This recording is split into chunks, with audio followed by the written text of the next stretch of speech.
ஒரு சமயம் மதுரை வைகை ஆற்றில் பெரும் வெள்ளம் பெருக்கெடுத்து ஓடியதால் கரைகள் உடையக்கூடிய அபாயம் ஏற்பட்டது.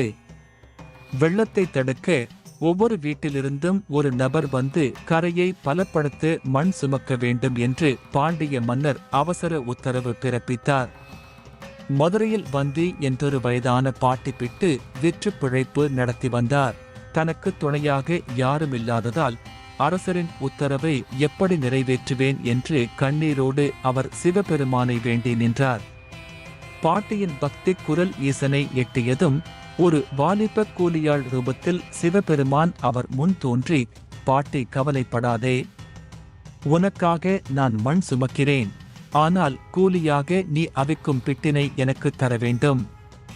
உதிர்ந்த பிட்டெல்லாம் எனக்கு, உதிராத பிட்டெல்லாம் உனக்கு என்று நிபந்தனை விதித்து பாட்டியின் சம்மதத்தை பெற்றார்.